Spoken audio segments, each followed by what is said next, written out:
Assalamualaikum warahmatullahi wabarakatuh. Kami dari kelompok 4 akan menyampaikan hasil diskusi kelompok kami yang berjudul Peradaban Islam pada Masa Khulafaur Rasyidin, yang memiliki anggota Vika Dwi Alfianti, Rashidah Fauziah, Irma Dwi Amalia. Sebagai pemateri pertama yaitu saya sendiri, Irma Dwi Amalia, yang selanjutnya Vika Dwi Alfianti, dan yang selanjutnya yaitu materi ketiga Rashidah Fauziah. Pengertian dari Khulafaur Rasyidin. Khulafaur Rasyidin berasal dari kata khulafa dan ar-rasyidin. Khulafa yaitu jamak dari khalifah yang berarti pengganti, sedangkan kata ar-rasyidin yang berarti mendapat petunjuk. Khulafaur Rasyidin yaitu pemimpin umat pengganti Nabi Muhammad SAW setelah beliau wafat dan meneruskan perjuangan beliau juga. Rasulullah itu memiliki dua tugas kenabian, yaitu tugas kenabian dan tugas kenegaraan, yang mana para khulafaur rasyidin ini meneruskan tugas kenegaraan Rasulullah. Tugas kenabian Rasulullah itu seperti menyampaikan risalah, menyampaikan amanat, dan menyampaikan Al-Quran dan hadis. Kalau tugas negara ini seperti mensejahterakan masyarakat, seperti itu. Selanjutnya yaitu kondisi peradaban Islam pada masa Abu Bakar As-Siddiq. Abu Bakar As-Siddiq merupakan sahabat yang paling dekat dengan Rasulullah dan merupakan orang yang termasuk dalam Al-Sabiquna Al-Awalin, yang mana yang kita ketahui Al-Sabiquna Al-Awalin merupakan orang-orang yang pertama masuk dalam Islam. Nama lengkap Abu Bakar yaitu Abdullah bin Abu Huhafa Al-Tamimi. Rasulullah memberikan gelar Abu Bakar kepadanya itu karena dia masuk pertama atau awal masuk Islam, orang pertama atau orang awal masuk Islam. Sedangkan diberi gelar As-Siddiq karena diberi gelar As-Siddiq yang artinya amat membenarkan. Mengapa diberikan gelar As-Siddiq? Karena Abu Bakar itu amat segera membenarkan Rasulullah dalam berbagai peristiwa, terutama dalam peristiwa Isra Mi'raj.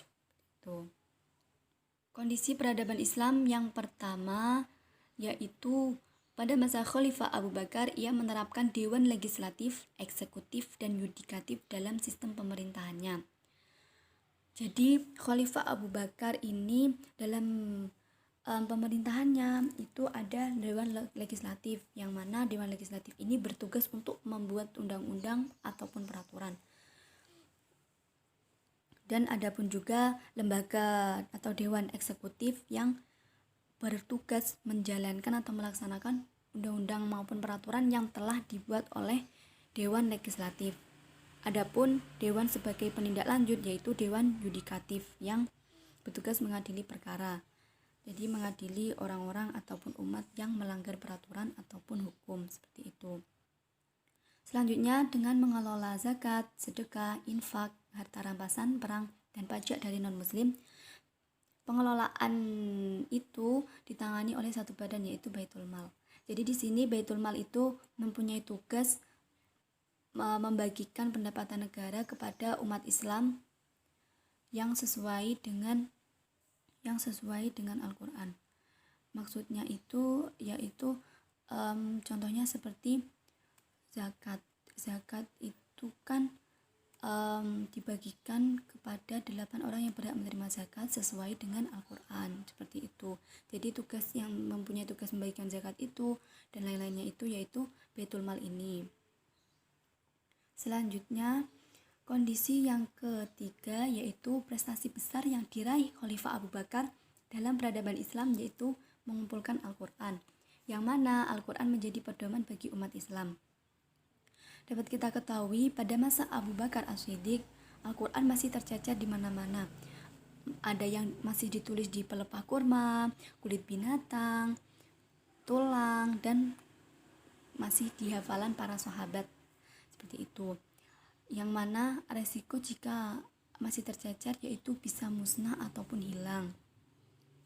Selain itu, banyak juga para sahabat yang hafal Al-Quran itu gugur ataupun meninggal ketika melakukan atau ketika memerangi kaum murtad. Melihat peristiwa itu, banyak sahabat yang gugur, Umar bin Khattab memberikan saran kepada Abu Bakar untuk melakukan pembukuan ataupun pengumpulan Al-Quran. Abu Bakar awalnya menolak, tapi akhirnya Abu Bakar menerima dan akhirnya Al-Quran berhasil disatukan, yang mana Al-Quran menjadi pedoman umat Islam ketika itu dan sampai sekarang. Ketika ada masalah, Al-Quran menjadi rujukan untuk memecahkan masalah tersebut. Kondisi yang keempat yaitu dengan mengorganisasikan pasukan-pasukan agar mempertahankan keberadaan agama dan pemerintahan. Pasukan tersebut dibagi untuk memelihara stabilitas di luar maupun dalam negeri. Jadi Abu Bakar ini menyusun atau membentuk pasukan-pasukan ini untuk memelihara stabilitas. Stabilitas itu apa? Stabilitas itu keseimbangan. Jadi agar mempertahankan keseimbangan agama dan pemerintahan di luar maupun di dalam negeri. Begitu. Ini ilustrasi perang memerangi kaum murtad gambar sebelah kiri dan cerita pengumpulan Al-Quran gambar sebelah kanan. Selanjutnya yaitu kondisi peradaban Islam pada masa Umar bin Khattab. Umar bin Khattab, nama lengkapnya yaitu Umar bin Khattab bin Nufail, keturunan Abdul Uzza al-Quraisy dari suku Adi. Umar bin Khattab merupakan seorang yang memiliki budi luhur, fasih, adil, dan juga pemberani. Umar masuk ke dalam agama Islam pada tahun kelima sesudah kenabian dan menjadi salah satu sahabat dekat Nabi juga. Jadi dia ini orangnya itu pemberani, dan sebelum dia masuk Islam dia itu sangat ditakuti oleh kaum lain seperti itu. Selanjutnya memasuki kondisi yang pertama yaitu Khalifah Umar bin Khattab menaruh prinsip dasar demokratis dalam pemerintahannya dengan membangun jaringan pemerintahan sipil yang utuh dan lengkap dan terjaminnya kesamaan hak. Nah, ini maksudnya jadi Umar ini menaruh prinsip dengan membangun jaringan pemerintahan yang sempurnanya itu utuh dan lengkap dan terjaminnya kesamaan hak. Kesamaan hak itu berarti tidak ada pilih kasih seperti si kaya ataupun si miskin. Jadi semuanya itu sama, tidak pandang fisik, tidak pandang jabatan, seperti itu. Selain itu, Umar juga menyusun pemerintahan dengan adanya departemen atau diwan. Diwan yang mana diwan ini memiliki tugas yaitu menyampaikan perintah dari pemerintah pusat ke daerah-daerah dan menyampaikan laporan tentang tindakan atau perilaku penguasa daerah kepada khalifah, seperti itu. Selanjutnya, kondisi selanjutnya yang kedua yaitu sistem administrasi pemerintahannya diatur dengan baik dan sistematis supaya daerah kekuasaan yang luas mampu berjalan dengan baik. Umar bin Khattab menyusun beberapa lembaga pendukung pelancaran pemerintahannya, diantaranya Baitul Mal, Dewan Al-Jun, Nazar Al-Nafi'at, Dewan Al-Adat, dan Dewan Al-Kharaj. Di sini berarti Umar bin Khattab sistem pemerintahannya ini diatur dengan baik dan sistematis. Sistematis itu seperti apa? Sistematis itu teratur menurut sistem. Jadi tidak asal-asalan. Jadi sistem pemerintahannya itu sesuai atau teratur menurut sistem. Seperti itu. Jadi kalau menurut sistem kan tidak akan ada masalah ataupun resiko-resiko yang diinginkan. Jadi kekuasaannya akan berjalan dengan baik. Adapun beberapa lembaga yang mendukung kelancaran pemerintahannya Umar bin Khattab yaitu Baitul Mal. Baitul Mal itu adalah lembaga keuangan negara. Kalau Dewan Al-Jun itu lembaga militer, Nazar Al-Nafi'at itu lembaga pekerjaan umum, dan yaitu Dewan Al-Adat yaitu lembaga kepolisian, dan yang terakhir Dewan Al-Kharaj yaitu lembaga pajak. Selanjutnya yaitu kondisi selanjutnya yang ketiga yaitu berkat kejeniusan dan keberaniannya semasa kepemimpinannya pasukan Islam berhasil menguasai banyak wilayah. Jadi ketika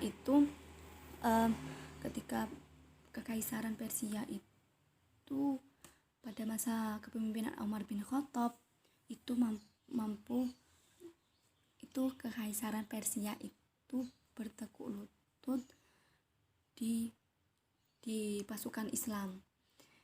Padahal saat itu pasukan Islam itu tidak ada apa-apanya dibanding dengan pasukan Persia tersebut. Dari segi jumlah pasukan pun mereka kalah, ataupun dibandingkan dengan Persia itu tidak ada apa-apanya. Dan segi peralatan peperangan pun tidak ada apa-apanya dibandingkan dengan pasukan Persia. Tetapi berkat keberanian dan kejeniusan pada masa kepemimpinan Umar bin Khattab, umat Islam dapat menaklukkan mereka seperti itu. Yang keempat yaitu untuk melindungi keamanan maupun ketertiban, oleh Umar dibentuklah jawatan kepolisian dan juga jawatan pekerjaan umum, yang mana jawatan kepolisian ini memiliki tugas memelihara keamanan dan ketertiban masyarakat, juga menegakkan hukum, dan jawatan kepolisian ini juga memberikan perlindungan, pengayoman, dan pelayanan kepada masyarakat. Kalau jawatan pekerjaan umum ini bagian pengelola, pengatur pekerjaan umum, seperti itu. Ini adalah gambar Umar bin Khattab. Kondisi peradaban Islam pada masa Utsman bin Affan. Utsman bin Affan dilahirkan pada tahun 573 Masehi pada sebuah keluarga dari suku Quraisy Bani Umayyah.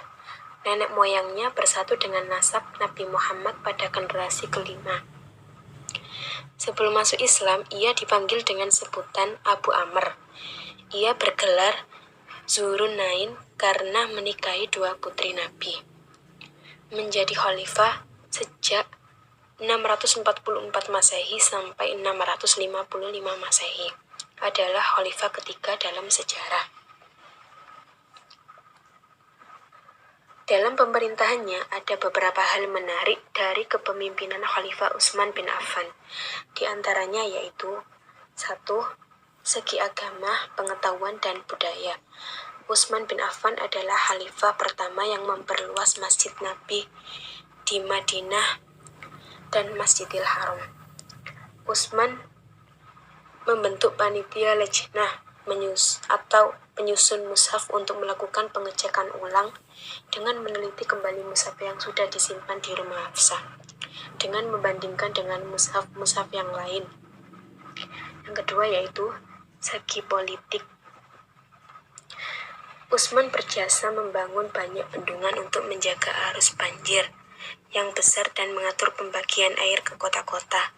Beliau juga membangun jalan-jalan, jembatan-jembatan, masjid-masjid, dan memperluas Masjid Nabi di Madinah. Pekerjaan berat yang dilakukan oleh Utsman adalah kodifikasi Al-Quran. Pada saat penyalinan Al-Quran yang kedua kalinya, panitia lejnah atau penyusun mushaf yang dibentuk oleh Utsman melakukan pengecekan ulang dengan meneliti kembali mushaf yang sudah disimpan di rumah Hafsah dengan membandingkan dengan mushaf-mushaf yang lain. Pemerintahan Utsman berlangsung selama 12 tahun. Pada paruh terakhir masa khalifahnya, muncul perasaan tidak puas dan kecewa di kalangan umat Islam terhadapnya. Kepemimpinan Utsman memang sangat berbeda dengan kepemimpinan Umar. Ini karena fitnah dan hasutan dari Abdullah bin Saba al-Yamani, salah seorang Yahudi yang berpura-pura masuk Islam. Ibnu Saba itu gemar berpindah-pindah dari suatu tempat ke tempat lainnya untuk menyebarkan fitnah kepada kaum muslimin yang baru masuk keislamannya. Akhirnya pada tahun 35 Hijriah sampai dengan 1655 Hijriah, Utsman dibunuh oleh kaum pemberontak yang terdiri dari orang-orang yang berhasil dihasut oleh Abdullah bin Saba. Peradaban Islam pada masa Khalifah Ali bin Abi Thalib.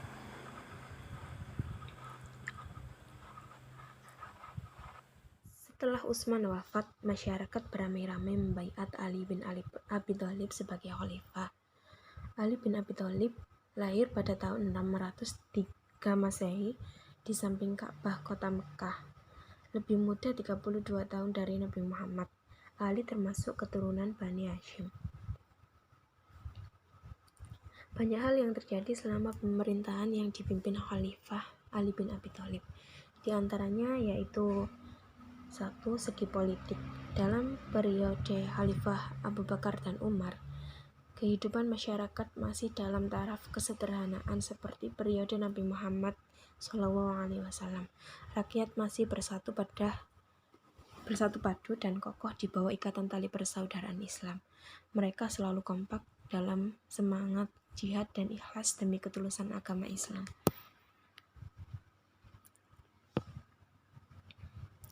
Keadaan ini mulai berubah sejak periode Khalifah Gubernur yang diangkat Khalifah Utsman. Banyak yang tidak mampu memimpin umat dan tidak disenangi masyarakat. Oleh karena itu, Khalifah Ali bin Abi Thalib menanggung beban yang berat dalam memimpin kaum muslimin dengan wilayah kekuasaan yang semakin meluas.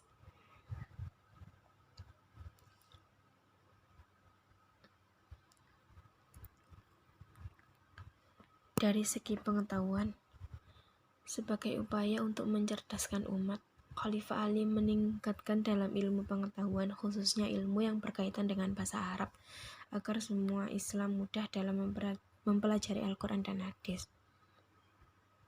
Dari segi agama, Khalifah Ali bin Abi Thalib berusaha untuk mengembalikan persatuan dan kesatuan umat Islam. Akan tetapi usahanya ini kurang berhasil karena api fitnah dikobarkan kaum munafik Yahudi yang tidak menyukai Islam. Mengatur tata pemerintahan untuk mengembalikan kepentingan umat, seperti memberikan kepada kaum muslimin tunjangan yang diambil dari Baitul Mal, sebagaimana yang telah dilakukan Abu Bakar dan Umar. Dari segi peristiwa, di ujung masa pemerintahan Ali bin Abi Thalib, umat Islam terpecah menjadi 3 kekuatan politik, yaitu Muawiyah, Syiah atau golongan yang tetap setia mendukung Ali sebagai khalifah, yang menyusup pada barisan tentara Ali, dan Al-Khawarij, orang-orang yang keluar dari barisan Ali.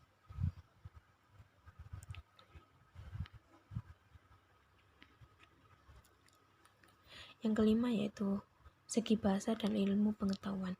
Di antara perkembangan yang ada pada masa Khalifah Ali adalah: pertama, terciptanya ilmu bahasa atau nahwu, akidah Muawiyah, berkembangnya ilmu khat Al-Quran, serta berkembangnya sastra. Baik, saya Roshidah Fauzia akan menjelaskan tentang faktor-faktor pendukung dan penghambatannya. Yang pertama, faktor-faktor pendukung dalam Khulafaur Rasyidin. 1. Islam. Di samping merupakan ajaran untuk mengatur hubungan manusia dengan Allah, juga agama yang mementingkan soal pembentukan masyarakat. Yang kedua, di dalam dada para sahabat Nabi Shallallahu Alaihi Wasallam tertanam keyakinan yang sangat kuat tentang ajaran Islam atau dakwah keseluruhan penjuru dunia. Tantangan aliran yang ketiga, tantangan aliran agama di wilayah tahun mengakibatkan hilangnya kemerdekaan beragama bagi rakyat. Ada pula faktor penghambatannya. Yang pertama, munculnya nabi-nabi palsu setelah pasca meninggalnya Rasulullah SAW. Yang kedua, munculnya kelompok-kelompok pemberontakan baik dari luar Islam terlebih dari dalam Islam itu sendiri. Yang ketiga, terjadinya perpecahan kaum muslimin yang dipicu oleh kelompok-kelompok tertentu yang berkeinginan menduduki posisi kekhalifahan. Akhirnya orang-orang Islam pada masa itu saling membunuh antara satu dengan yang lainnya. Dan salah satu tokoh yang terkenal berambisi merebut kekuasaan adalah Muawiyah dan Zubair, dan masih banyak lagi yang lainnya yang berambisi untuk menjadi khalifah. Sekian penjelasan dari kelompok kami, kurang dan lebihnya mohon dimaafkan. Wabillahi taufiq wal hidayah. Wassalamualaikum warahmatullahi wabarakatuh.